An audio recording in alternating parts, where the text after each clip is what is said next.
Good evening to all of you. बच्चे join हो रहे हैं तो एक बार पार्टिसिपेंट ज्वाइन हो जाएं। जैसा कि हमने गाइडलाइंस में लिखा था कि 10 मिनट तक वी हैव टू वेट, तो 10 मिनट एक बार हो जाए फिर हम लोग एग्जैक्टली क्लास स्टार्ट करेंगे।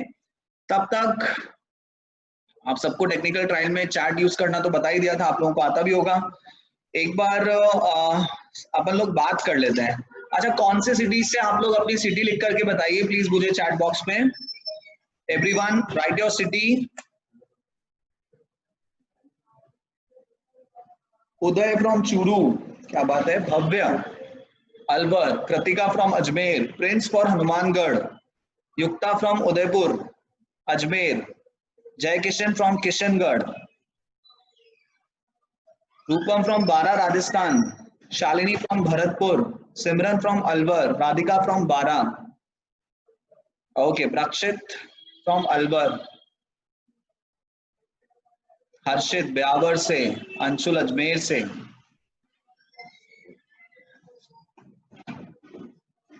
क्या बात है, क्या बात है। So from all over Rajasthan we are having students. This is good, this is nice. Okay, पूरे राजस्थान से हमारे पास स्टूडेंट्स यहाँ पर जुड़ रहे हैं। जल्दी हम लोग क्लास स्टार्ट करेंगे। क्या बात है।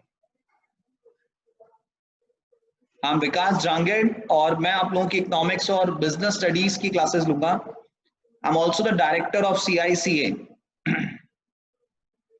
आशिक Iqbal from Alwar. Prakshit from Alwar. Okay. Lochan Jindal from Fatehnagar Rajasthan. Okay. अच्छा, एक चीज और बताइए आप लोग सब मुझे। वैसे तो आई एम प्रिटी श्योर कि आप लोग सब ऑलरेडी डिसाइड कर चुके हैं कि आप लोग जो है कॉमर्स लेंगे। एक चीज मुझे बताओ कि आप में से कितने स्टूडेंट्स ऐसे हैं जो पूरी तरह से कंफर्म्ड हैं कि हाँ हमें कॉमर्स ही लेनी है। How many of you are exactly sure for taking commerce? या अगर आप आर्ट्स के स्टूडेंट्स हैं एक आध यहाँ पे, because it will be the class of economics, तो आर्ट्स के लिए कौन कौन लोग श्योर हैं? Okay, Damon sure. कीर्ति सेठ, क्या बात है। Confirm. Anshul says fully confirm. क्या बात है, क्या बात है। Good. I really want to appreciate all of you कि अभी आप लोगों का रिजल्ट नहीं आया है और आप लोगों ने डिसाइड कर लिया है कि आप लोग कॉमर्स लेंगे और पढ़ने का भी मन आप लोगों ने बना लिया है। दिस इज वेरी नाइस, बहुत अच्छी बात है। अच्छा, एक चीज और बताओ यार मेरे को, आप लोग after taking commerce, after 12th आप लोग क्या करने वाले हैं? लिख करके बताइए मुझे चैट में। HP से CA after 12th what will you do? Taneja का बचपन से कंफर्म्ड है, ये तो बहुत अच्छी बात है Taneja. CA BBA, CA BBA, bank manager, law, जज, क्या बात है। HR में जाएंगे। Okay, CA BBA MBA, CA और MBA। Cost management, CA investment banker. Okay, integrated MBA। Okay, यानी कि आप स्टार्टिंग से 12 के बाद ही आप इंटीग्रेटेड कोर्स में चले जाएंगे ताकि आप अपना एक साल बचा सके। This is good. IAS, very nice Prakshit. Bank manager, okay. Income tax officer Himanshi Jain, क्या बात है। तो इसका मतलब मैं बहुत सारे फ्यूचर चार्टर्ड अकाउंटेंट से बात कर रहा हूँ, FCAs से मैं बात कर रहा हूँ, फ्यूचर एंटरप्रेन्योर से मैं बात कर रहा हूँ, फ्यूचर IAS ऑफिसर से मैं बात कर रहा हूँ। This is good. Entrepreneur, okay. योग सेज, क्या बात है। चलिए, बहुत अच्छी बात है कि आप लोग तो पहले से ही अच्छी तरह से श्योर हैं कि आप लोगों को क्या करना है आफ्टर 12th। ये बहुत अच्छी बात है। बहुत सारे स्टूडेंट्स ऐसे होते हैं जो कि काफी कंफ्यूजन में होते हैं और 11th क्लास में तो इस बात के बारे में डिसाइड ही नहीं कर पाते हैं कि उन्हें क्या करना है। आप लोग श्योर हैं, दिस इज नाइस, ये बहुत अच्छी बात है। Yogipreneur, Prince, this is something different. Prince, yogipreneur, क्या बात है। इंट्राप्रेन्योर मैंने सुना है, but yogipreneur I am listening it for the first time. बता सकते हो क्या प्रिंस क्या होता है yogipreneur? Stenographer, Jyoti says, okay. Prince, चलिए प्रिंस, बाकी स्टूडेंट ज्वाइन हो रहे हैं। 7:10 से हम लोग को क्लास स्टार्ट करनी है। प्रिंस, थोड़ा बता सकते हो योगी प्रेन्योर क्या होता है? मैंने आपको अनम्यूट किया है, आप अगर बता सके तो। Yes, sir. हाँ प्रिंस, हम आपको सुन रहे हैं। Please Yogi elaborate. Pranayar basically means yogi who is who is the most connected with one's spiritual beliefs and the spiritual heights, spiritual Okay. self. Plus, he is the one who wants to contribute to the world, who wants to change the world fully. And that's same in the case of an entrepreneur. He also wants to change the world. He dares to change the world. So बस when हम we combine ऐसे the सोच both, very good very good. यानी कि Prince हम ऐसा सोच सकते हैं कि एंटरप्रेन्योर पूरी तरह से प्रॉफिट मोटिव के लिए काम करता है, योगी प्रेन्योर प्रॉफिट के लिए काम कर रहा है, but profits will again be used for, you can say that again be used for some social purposes. yes, sir. आप बिजनेस को बड़ा तो करोगे, एक्सपैंड तो करोगे, बट आपका अल्टीमेट एम सिर्फ प्रॉफिट मेकिंग नहीं होगा, आप सोसाइटी को कंट्रीब्यूट करोगे। क्या बात है friends, very good. Thank you, sir. Unar Nagpal wants to go for mass communication. Rao for interior designer. यार हम लोग जब 10th क्लास में थे तो इतना तो हम लोग सोचते ही नहीं थे, but seriously you guys are really advance. आप लोग तो पहले से पूरे डिसाइडेड हो कि आप लोग को क्या करना है, ये बहुत अच्छी बात है। चलिए 3 मिनट हम और वेट कर रहे हैं। In 3 minutes we will start the class of economics. हम लोग इकोनॉमिक्स एग्जैक्टली पढ़ना स्टार्ट कर देंगे। You have to wait for 3 minutes मोर।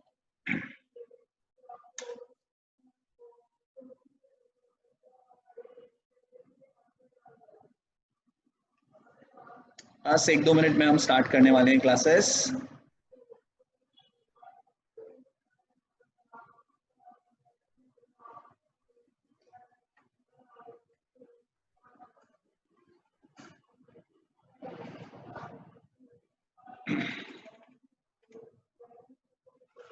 काफी बातें करेंगे हम, जैसे जैसे हम आगे क्लासेस में बढ़ेंगे हम लोग आपके करियर ऑप्शंस पर भी काफी बात करेंगे।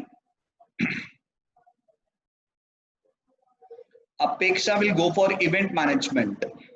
ये भी काफी क्रिएटिव फील्ड है event management. It's not a cup of T of everyone, सबके बस की बात नहीं होती है इवेंट मैनेजमेंट, बहुत क्रिएटिविटी लगती है इसमें। This is nice.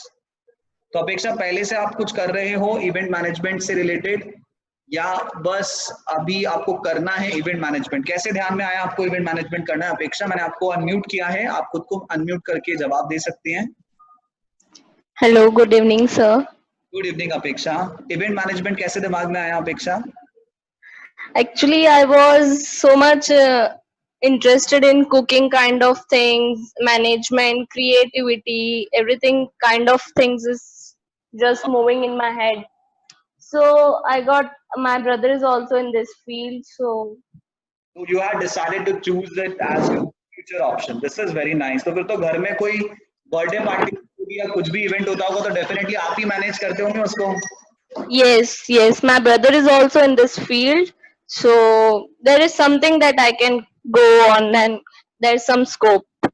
ओके वैसे ये बहुत बहुत जरूरी होती है कि आपका जिस चीज में इंटरेस्ट हो फाइनली आप वही अपने फ्यूचर में करें। Yes. अपना बिजनेस बनाने से काफी प्रॉब्लम्स आपकी बहुत इजीली सॉल्व हो जाती है। दिस इज वेरी गुड अपेक्षा, क्या बात है। Actually, I found this something creative, so I'm finding such of more things and researching about this. I'm actually interested in, so very good very good very good. बहुत अच्छा लग रहा है ये देख करके कि आप लोग पहले से इतना श्योर हैं कि आपको क्या करना है। yes, thank you sir. Okay चलिए, so it's 7:09। In 1 more minute we will start the class of economics.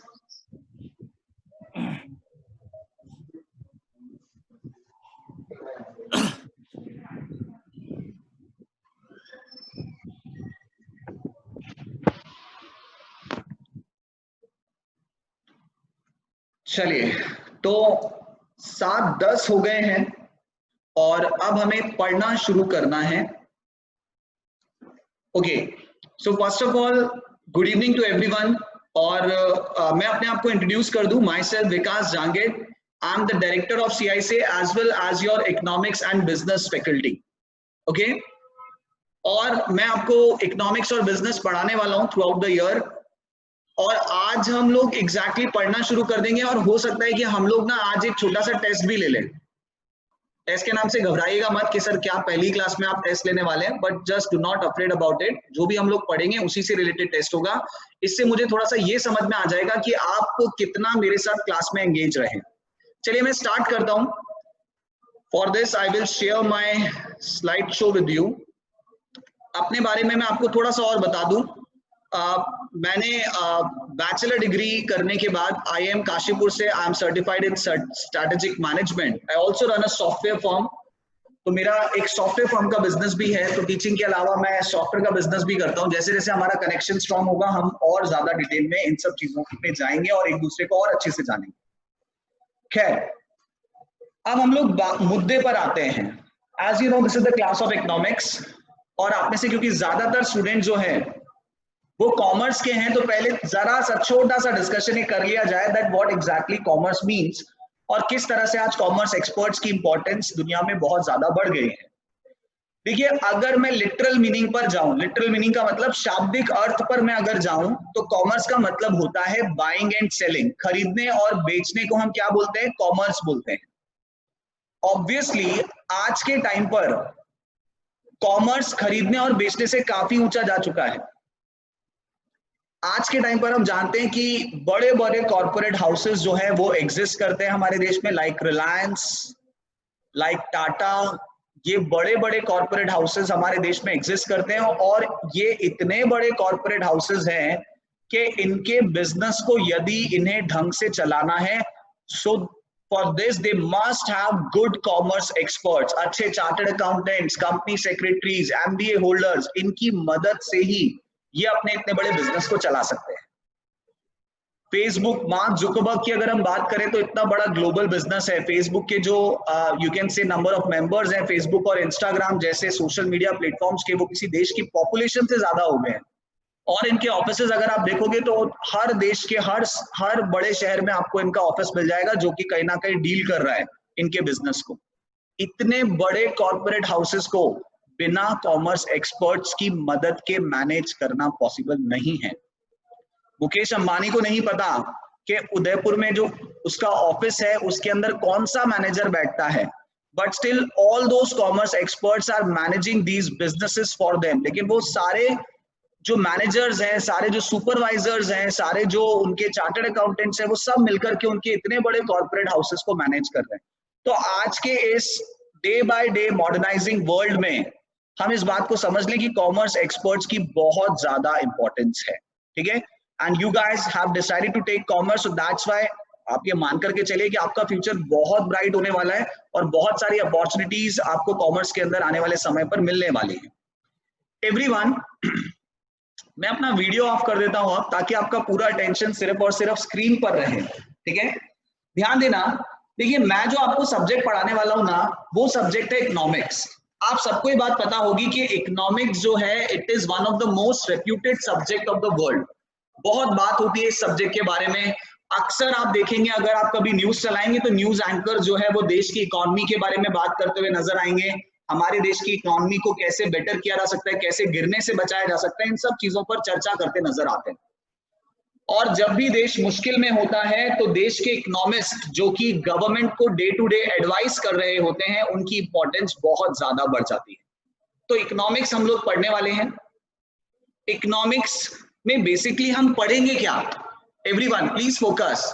What is economics? अगर मैं बिल्कुल सिंपल वर्ड्स में डिफाइन करूं तो हम बोल सकते हैं economics is the study of economy. Economy भी प्रोनाउंस कर सकते हैं हम इसे और इकोनॉमी भी प्रोनाउंस कर सकते हैं, both words are correct, okay. तो economics is basically the study of economy. Economy की स्टडी करना ही इकोनॉमिक्स कहलाता है। तो अब अगला सवाल दिमाग में ये आता है कि इकोनॉमी होती क्या है? Why we say this word economy for a place? Everyone please listen carefully. Economy का मतलब होता है it's a place where consumer, producer and market, all these three fundamental units parallelly exist. ऐसी कोई भी जगह जहां पर कंज्यूमर, प्रोड्यूसर और मार्केट, ये तीनों फंडामेंटल यूनिट्स एक साथ नजर आएंगे, उस जगह को हम क्या बोलेंगे? इकोनॉमी कहेंगे, ठीक है। जैसे कि फॉर एग्जांपल अगर मैं बात करूं से, अगर मैं कोई रैंडम सिटी लूं, झुंझुनू लेते हैं अपन। भैया झुंझुनू में कंज्यूमर है क्या? ऑब्वियसली है। झुंझुनू में प्रोड्यूसर है क्या? ऑब्वियसली है। झुंझुनू में मार्केट है क्या? हाँ भाई मार्केट भी है। तो yes, Jhunjhunu can be called as an economy. India की अगर मैं बात करूं, इंडिया में कंज्यूमर है, प्रोड्यूसर है, मार्केट है, सो दैट्स व्हाई इंडिया को भी हम इकोनॉमी कह सकते हैं। वैसे you guys are already very smart. But still एक बार बात कर लेते हैं कि कंज्यूमर, प्रोड्यूसर और मार्केट का मतलब क्या होता है। देखिए सबसे पहली बात, कंज्यूमर कौन होता है? Consumer is that person who goes into the market and buy something for consumption. Consumer वो है जो मार्केट में जाकर के कुछ खरीदने का काम करता है। That person is basically called as consumer. क्या आप लोग मुझे बता सकते हो कि इस वक्त आप में से और हम में से कंज्यूमर कौन है? Who is consumer? आप लोग कंज्यूमर हैं या हम लोग कंज्यूमर हैं? मैं चैट में रिप्लाई, आपके रिप्लाईज का वेट कर रहा हूं। वी, ओके, यस, अस, जी हाँ, बिल्कुल सही, आप लोग कंज्यूमर हैं, आप लोग कंजम्पशन करने वाले हैं, हम जो भी कुछ आपको देने वाले हैं उसका you will do the consumption. अच्छा, तो फिर हम लोग कौन है? Who is CICA here? Career institute of commerce and account, CICA। हम लोग क्या है यहाँ पर? ठीक है, आप लोग कंज्यूमर हैं, हाँ बिल्कुल सही।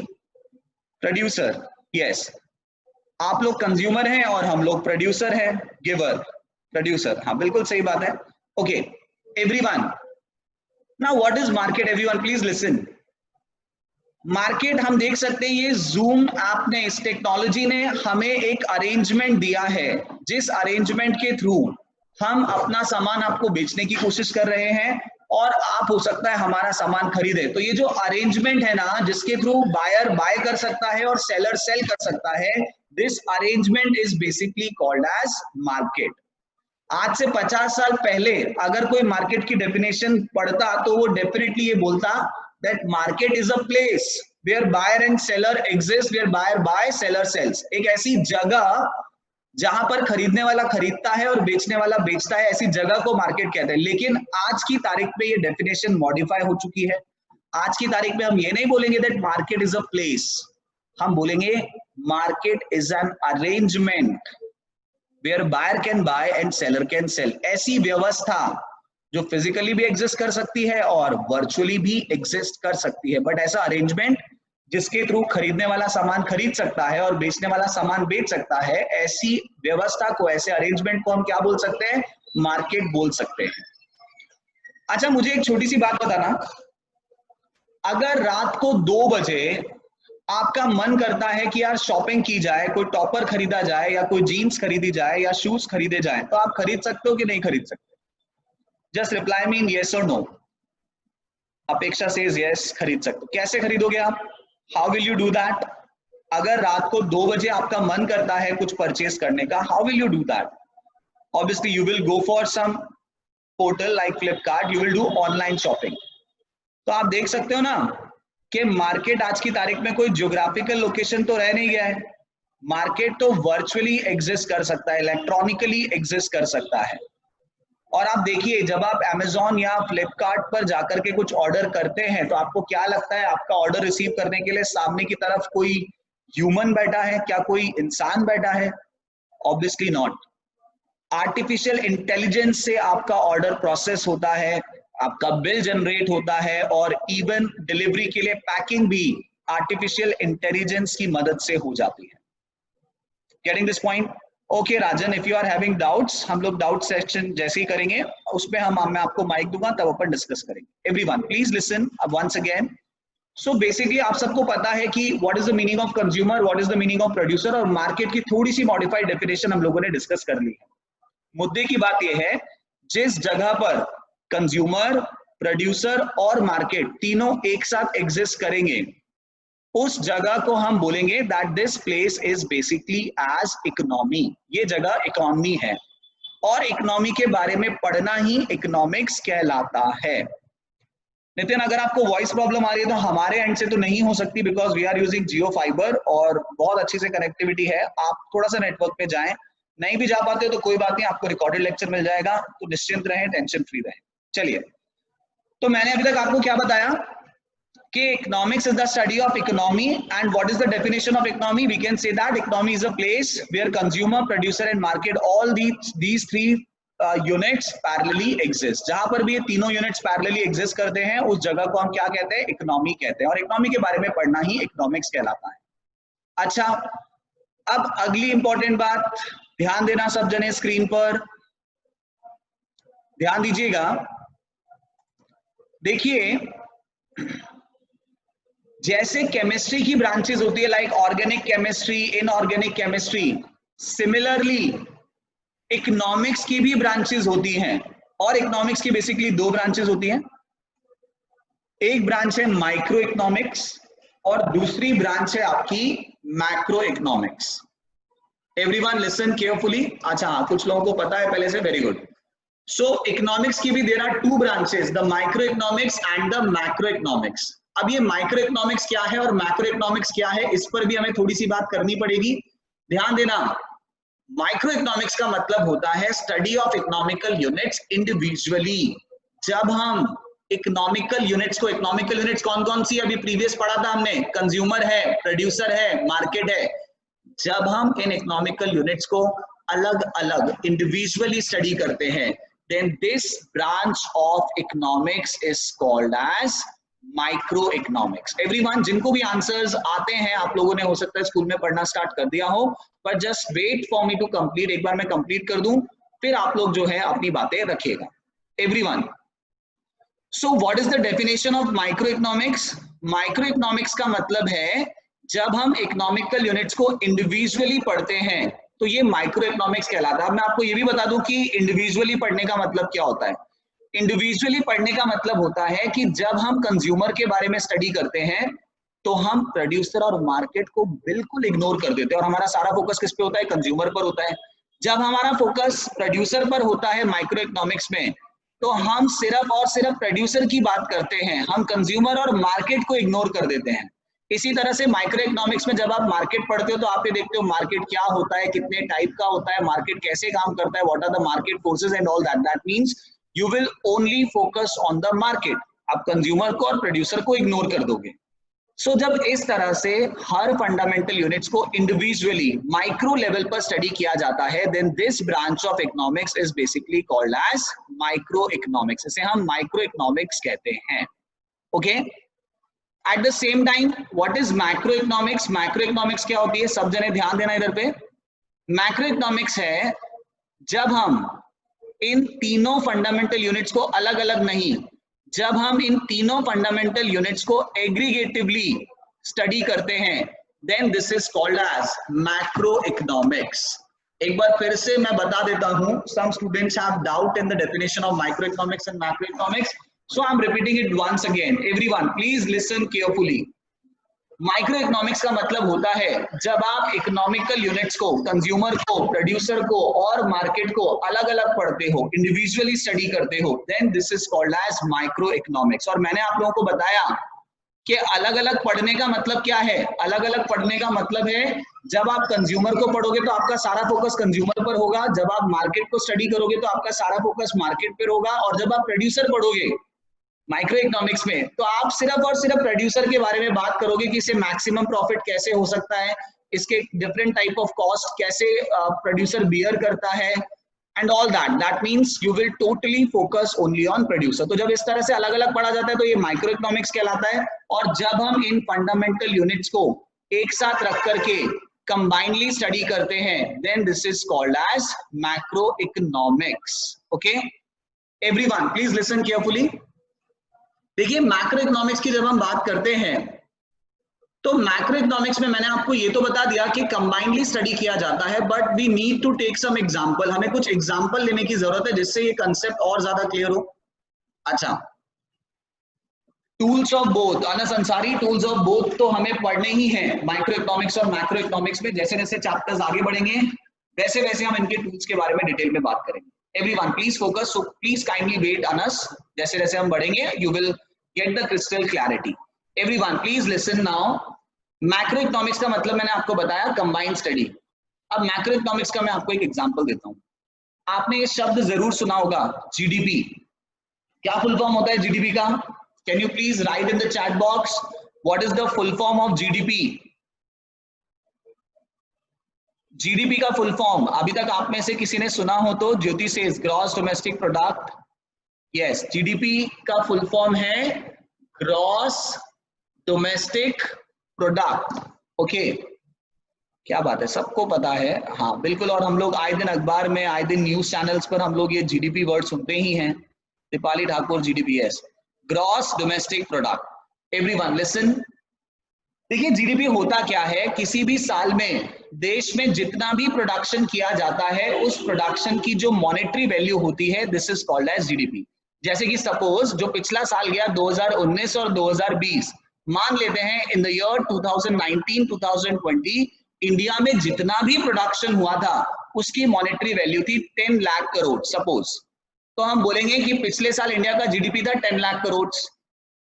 इस साल इंडिया का जीडीपी आपको क्या लगता है, बढ़ेगा या फिर कम होगा? What is your answer? आपको क्या लगता है, जीडीपी विल राइज और इट विल फॉल? कम होगा, डिक्रीज। हाँ, हम सब जानते हैं कोरोना के कारण, कोविड-19 के कारण जीडीपी कम होने की उम्मीद है। व्हाट माय पॉइंट इज कि जो जीडीपी है ना, ये जो ग्रॉस डोमेस्टिक प्रोडक्ट है ना, ये मैक्रो इकोनॉमिक्स का कंसेप्ट है। क्योंकि जब हम ओवरऑल नेशनल इनकम की, ओवरऑल जीडीपी की बात करते हैं तो इसमें सिर्फ कंज्यूमर का रोल नहीं होता, सिर्फ मार्केट का रोल नहीं होता, सिर्फ प्रोड्यूसर का रोल नहीं होता। GDP is the outcome of combined interaction of consumer, producer and market. तीनों फंडामेंटल यूनिट्स का कंबाइंड इंटरैक्शन अल्टीमेटली आपको जीडीपी, नेशनल इनकम, जीएनपी, ये सारे कंसेप्ट्स देता है। ठीक है, तो we can say that GDP जैसी बातें, नेशनल इनकम जैसी बातें, ये सब मैक्रो इकोनॉमिक्स का कंसेप्ट आएगा, इसमें किसी एक जने का रोल नहीं है। वहीं माइक्रो इकोनॉमिक्स में हम जब कंज्यूमर की बात करेंगे तो सारा फोकस कंज्यूमर पर होगा, मार्केट की बात करेंगे तो सारा फोकस मार्केट पर होगा, प्रोड्यूसर की बात करेंगे तो सारा फोकस प्रोड्यूसर पर होगा। मैक्रो इकोनॉमिक्स में आप जनरली देखेंगे कि नेशनल प्रॉब्लम्स और गवर्नमेंट की प्रॉब्लम्स को सॉल्व करने की कोशिश की जाती है। तो एक और बात चलो मुझे बता दो, ये सुनने के बाद अगर आप लोग जवाब दे सको कि इस समय हमारी गवर्नमेंट के जो इकोनॉमिस्ट है, अगर उन्होंने कोई बुक उठा रखी होगी इकोनॉमिक्स की प्रॉब्लम्स को सॉल्व करने के लिए, तो आपको क्या लगता है वो माइक्रो इकोनॉमिक्स की बुक होगी या मैक्रो इकोनॉमिक्स की बुक होगी इस समय प्रेजेंट सिचुएशन में? Anshul says macro. डेफिनेटली वो मैक्रो इकोनॉमिक्स के टूल्स, मैक्रो इकोनॉमिक्स की स्टडी, मैक्रो इकोनॉमिक्स के ग्राफ्स, इन सबको स्टडी करके ज्यादा से ज्यादा कोशिश करेंगे इकोनॉमिक की प्रॉब्लम्स को सॉल्व करने की। ओके, चलिए, वेरी गुड। आप लोगों को ये बात समझ में आ गई है that now we can say that अगर आपसे कोई बोलेगा डिफाइन माइक्रो इकोनॉमिक्स, तो आप डिफाइन कर सकते हो that micro economics is the study of economical units individually, while what is macroeconomics? It is the study of economical units aggregatively. सारे इकोनॉमिकल यूनिट्स को एक साथ पढ़ना मैक्रो कहलाता है, अलग अलग पढ़ना माइक्रो कहलाता है। अच्छा, किसी ने हमसे सवाल पूछा था भाई कि हम लोग को क्या पढ़ना है सर, तो देखो क्लास 11th में ना आपको माइक्रो इकोनॉमिक्स पढ़नी है, मैक्रो इकोनॉमिक्स आपकी क्लास 11th में नहीं है। मैक्रो इकोनॉमिक्स आपको पढ़ाई जाएगी क्लास 12th में, तो माइक्रो इकोनॉमिक्स आपको क्लास 11th में पढ़नी है। और माइक्रो इकोनॉमिक्स के साथ एक सब्जेक्ट आपको और पढ़ना है, हाँ जी बस माइक्रो, दैट इज स्टैटिस्टिक्स। अब स्टैटिस्टिक्स क्या है? देखो स्टैटिस्टिक्स जो है अपने आप में एक अलग सब्जेक्ट, एक अलग स्ट्रीम है पूरा का पूरा, आप ऐसे बोल सकते हो, लेकिन ये इतना इंपॉर्टेंट सब्जेक्ट होता है कि ये ऑलमोस्ट हर स्ट्रीम के साथ पढ़ाया जाता है। आपको याद हो तो क्लास 10th में मैथ्स में भी आपने स्टैटिस्टिक्स पढ़ी थी। कोई एक आध कंसेप्ट का नाम बता सकता है क्या? क्या पढ़ा था? Kind of maths Kirti, we can say that 10th class में। Yes, mean, mode, median, yes yes yes yes, आपको याद है। हालांकि 10th में जो आपने स्टैटिस्टिक्स पढ़ी थी वो इतनी मुश्किल नहीं थी। 11th में स्टैटिस्टिक्स में further concepts like correlation, standard deviation, covariation, ये सब चीजें और आ जाएंगी।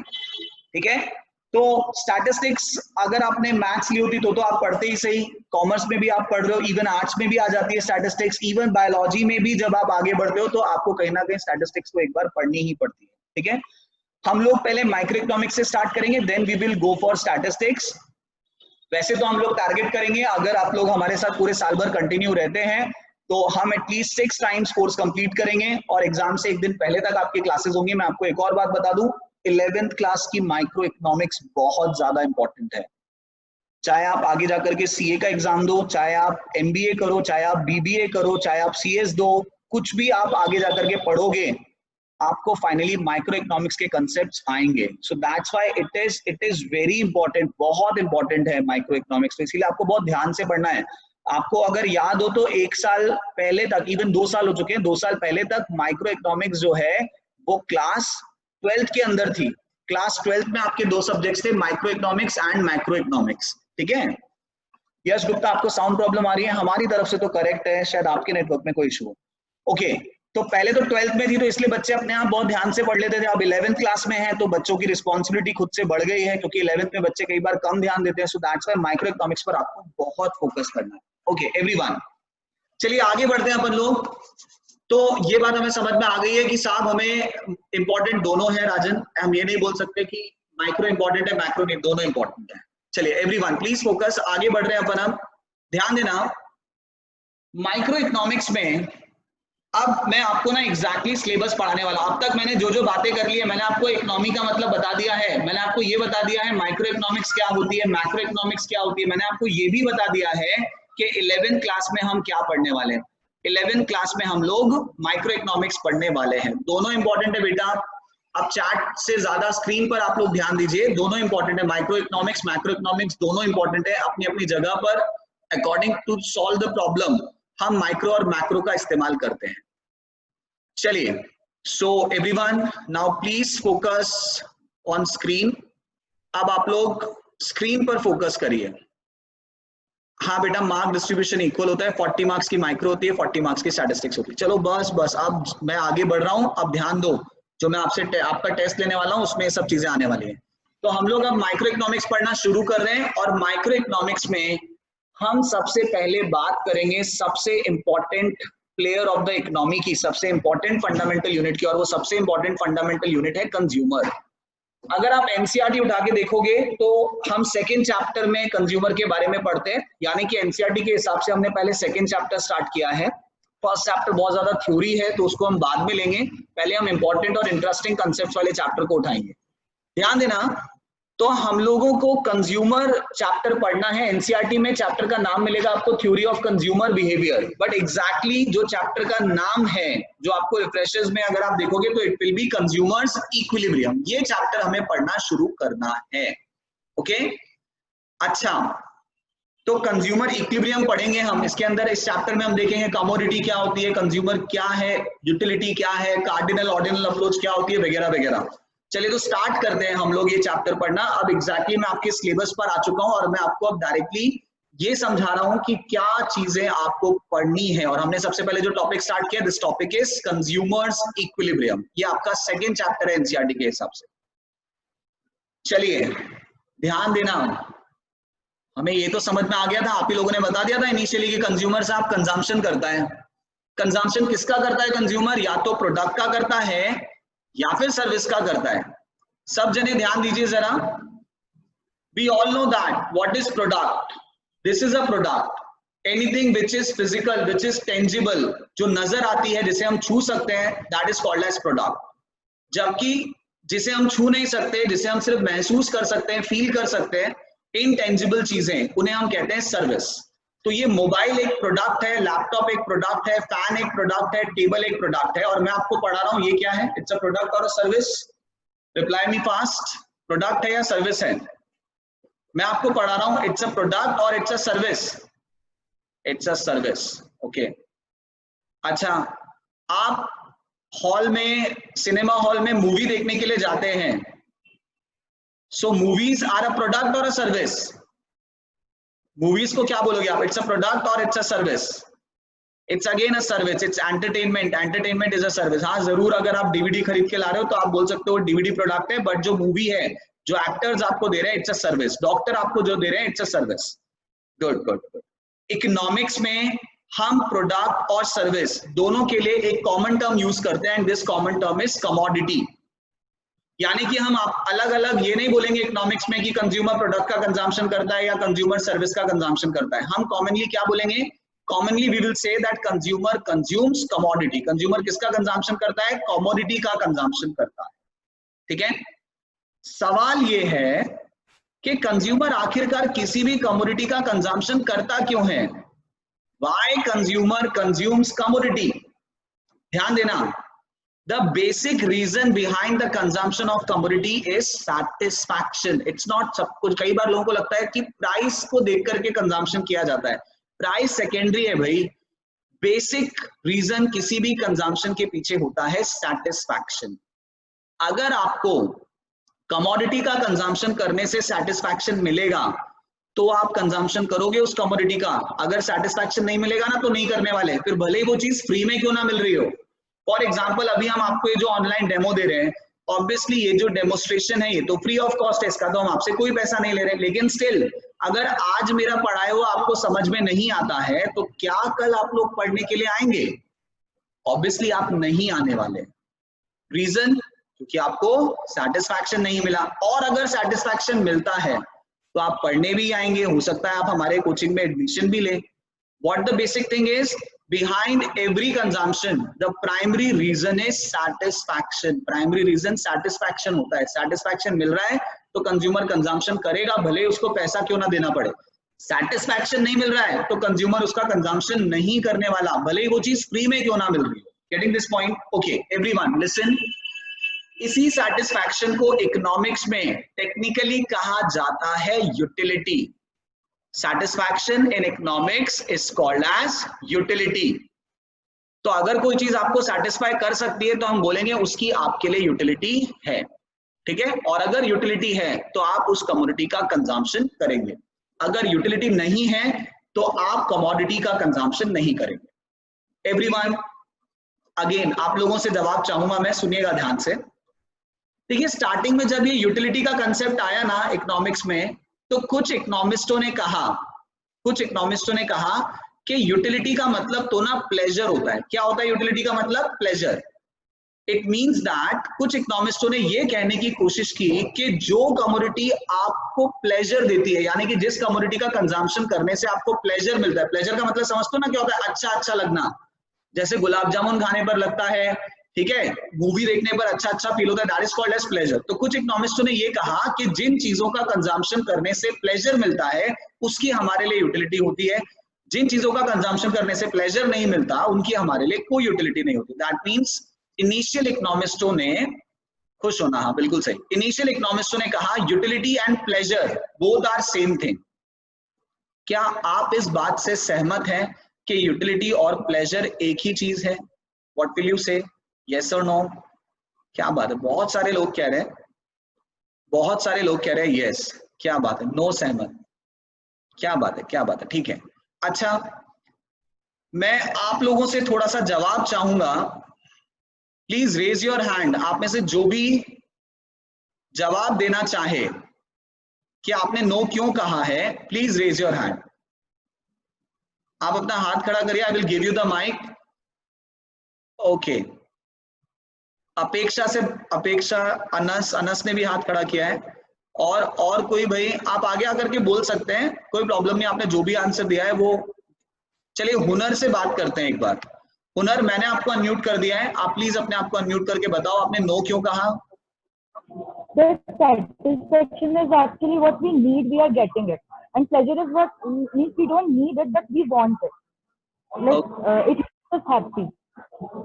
Okay. तो हुनर, हम ऐसा कहना चाहते हैं कि देयर कुड बी कमोडिटीज जिनका कंजम्पशन करने से हो सकता है हमें प्लेजर ना मिले, लेकिन उसकी जरूरत है हमें, तो डेफिनेटली उससे हमें सेटिस्फैक्शन मिलेगा। Am I correct? Yes sir. Okay, very good, very good. अच्छा, सुनिएगा ध्यान से, बिल्कुल हुनर ने सही बात कही है कि जरूरी नहीं है प्लेजर मिले। जैसे कि मैं आपको एग्जांपल देता हूं, मुझे आप लोग बताना, इंजेक्शन लगवाने में किसी को मजा आता है क्या? दवाई खाने में किसी को मजा आता है क्या? आप मुझे बताओ चैट में, इंजेक्शन लगवाने में किसी को प्लेजर मिलता है क्या? वो ऐसा करता है क्या यार कि चलो आज तो एक काम करते हैं, डॉक्टर के पास जाते हैं, पैसे देंगे और इंजेक्शन लगवाएंगे, या चलो आज अपने दोस्त को बोलते हैं कि चलो मेडिकल की दुकान पे जाते हैं और 2 पैरासिटामोल खरीद करके खाएंगे हम? We do that? Obviously we don't, because इनका कंजम्पशन करने से हमें प्लेजर नहीं मिलता, लेकिन फिर भी जब हम बीमार होते हैं तो हमें पैसे दे करके इनका कंजम्पशन करना पड़ता है। प्लेजर मिले ना मिले, लेकिन हमारी बीमारी तो हील हो रही है ना, सो डेफिनेटली हमें सम सॉर्ट ऑफ तो सेटिस्फैक्शन मिल रहा है। सो that's why this statement is wrong. Utility cannot be compared with pleasure only, because there are commodities like injection, medicine जिनका इस्तेमाल करने से कोई प्लेजर नहीं मिल रहा है। और भी आप एग्जांपल ले सकते हो, जैसे स्टडीज है, पढ़ाई है, पढ़ाई करने से प्लेजर मिलता है क्या? यस और नो? पढ़ाई करने से प्लेजर मिलता है क्या? नहीं मिलता। अच्छा, कईयों को मिलता भी है, चलो दिस इज गुड, बहुत सारों को नहीं मिल रहा है। अब जिनको नहीं मिल रहा है पढ़ाई करने से प्लेजर, उनको भी स्कूल में फीस तो देनी पड़ रही है, आपको पैसा खर्च करके तो करना पड़ रहा है, ठीक है?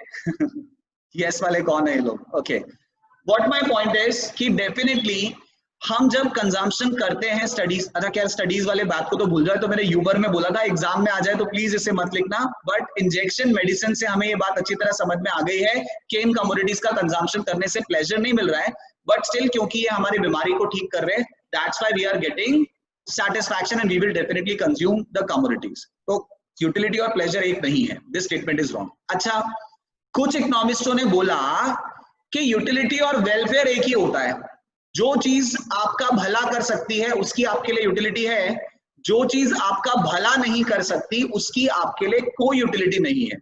ये बताओ मुझे, is that statement is correct that utility and welfare both are same thing?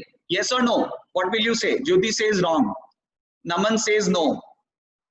अच्छा, यानी कि यूटिलिटी और वेलफेयर एक नहीं है।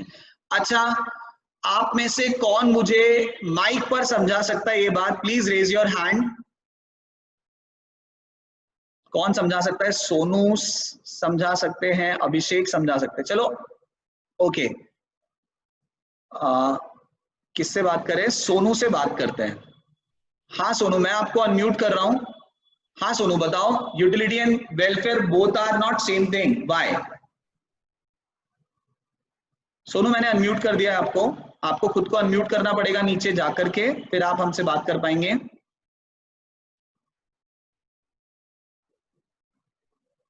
नहीं, अच्छा तकनीकी कारणों से सोनू से संपर्क नहीं हो पा रहा है। चलिए, तो और कोई जवाब देना चाहेगा? Anyone else? चलिए अपेक्षा से ही पूछ लेते। अपेक्षा, कैन यू आंसर दिस? मैंने अनम्यूट किया है आपको। Yes, I can answer this. We can say that utility is something which we, which makes us happy and feel like, yes, we are getting it. And welfare is something which just heals you for something, our need and kind of things. I'm sorry if I'm wrong. नहीं, काफी हद तक सही हो अपेक्षा। Okay, कोई example आ रहा है क्या दिमाग में किसी के, कि ऐसी चीज जिससे वेलफेयर नहीं है लेकिन फिर भी कंजम्पशन हो रहा है? चैट में भी रिप्लाई कर सकते हो आप। राजन, मेरा सवाल ये है कि यूटिलिटी और वेलफेयर क्या एक ही चीज है?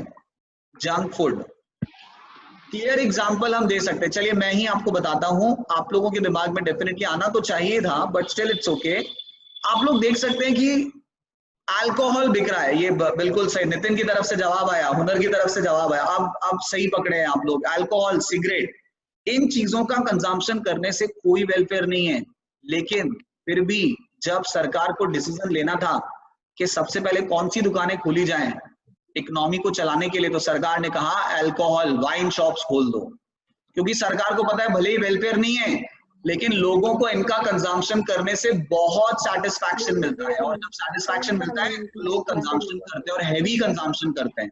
इतना कंजम्पशन करते हैं कि सरकार को बहुत सारा पैसा टैक्सेस के थ्रू रिसीव हो जाता है। Getting this point? तो अगर कोई हमसे पूछता है कि क्या यूटिलिटी और वेलफेयर एक ही चीज है, तो हम बोलेंगे नहीं।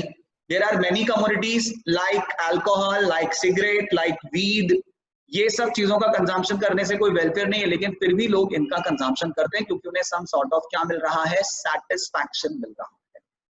देखिए, इकोनॉमिक्स, मैथ्स भी है, साइंस भी है और साइकोलॉजी भी है, सब चीजें आ जाती है एक साथ इकोनॉमिक्स में।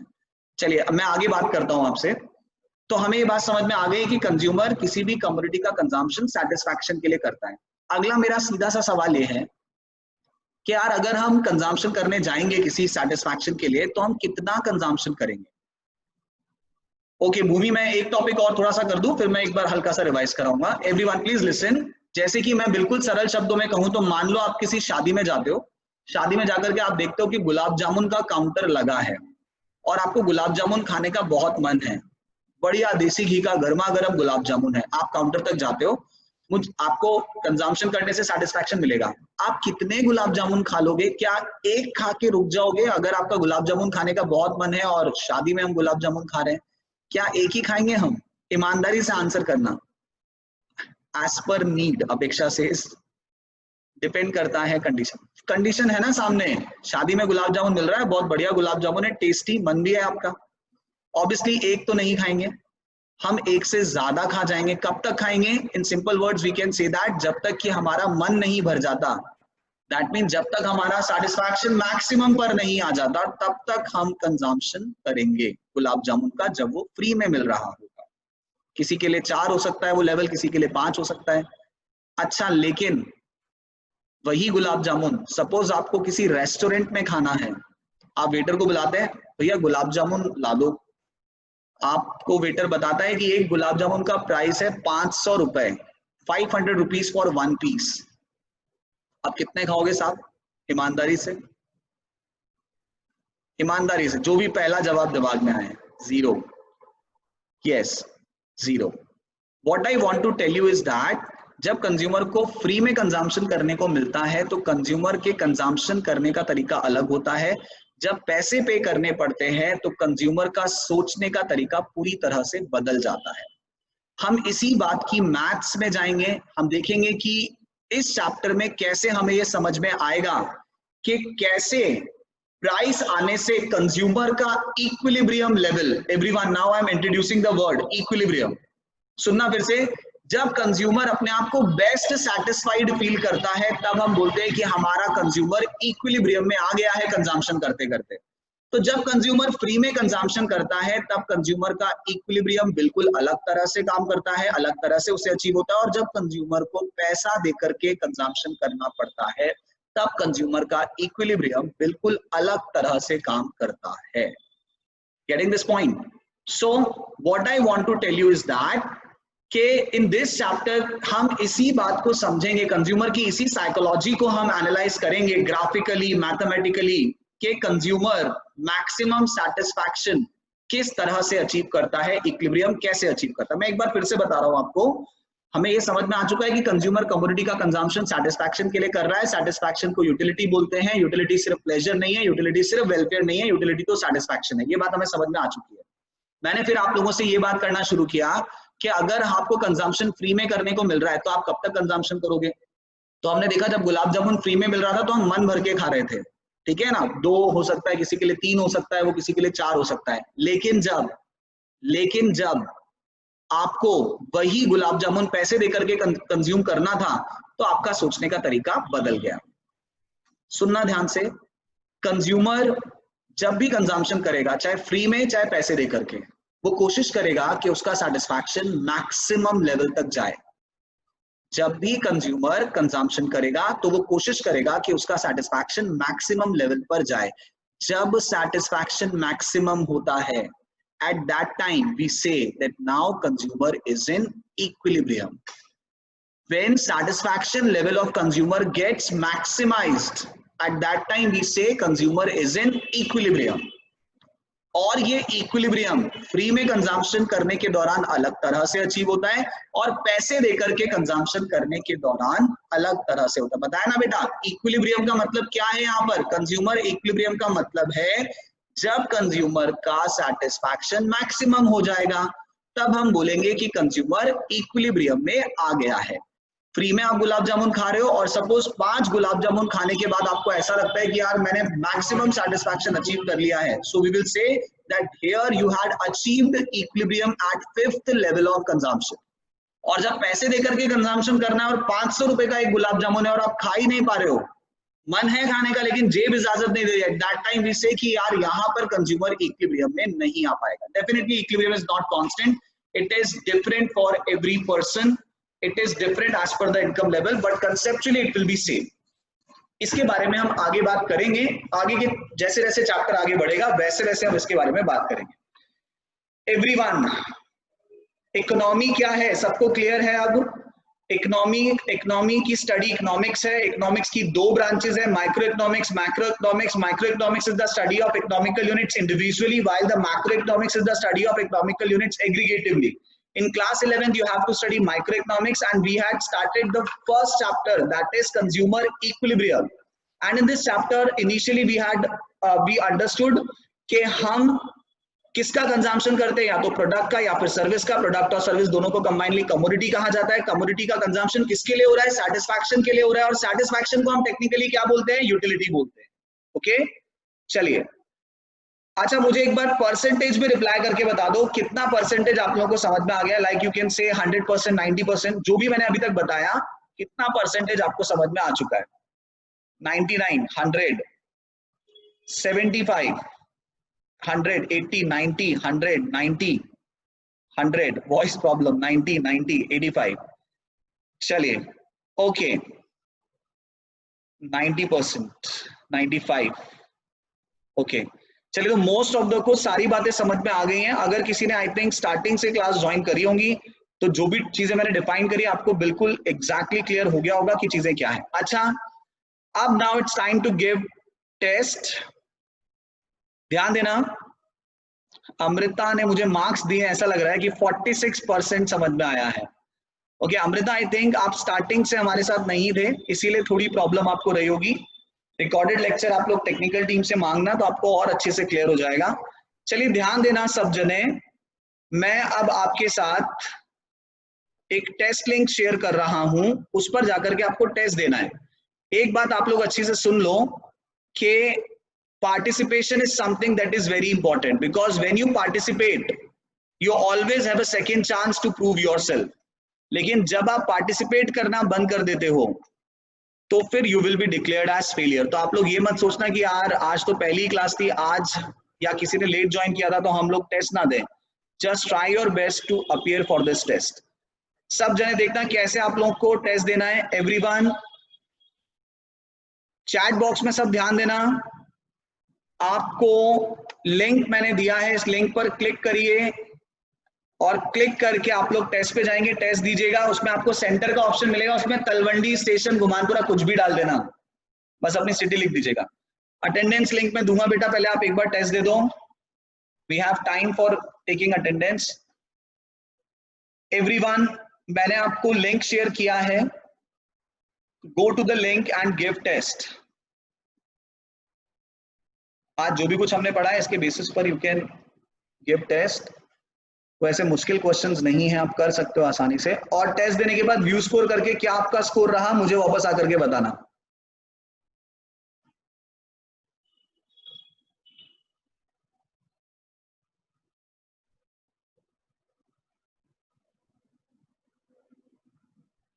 किसी को नहीं मिला हो तो एक और बार डाल दिया मैंने लिंक.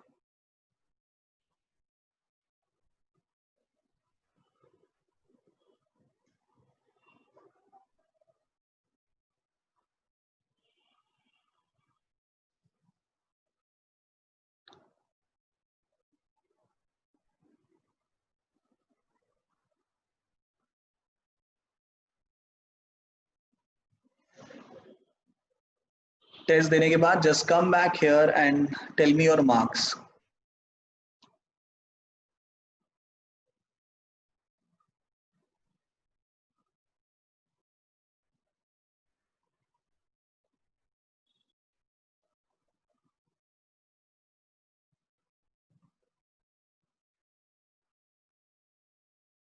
ज्योति सोनी स्कोर्ड 8. क्या बात है ज्योति, वेरी गुड, काफी जल्दी आपने टेस्ट कर लिया, दिस इज नाइस. कोई बात नहीं बेटा, आ जाएंगे, अभी पहली ही क्लास है.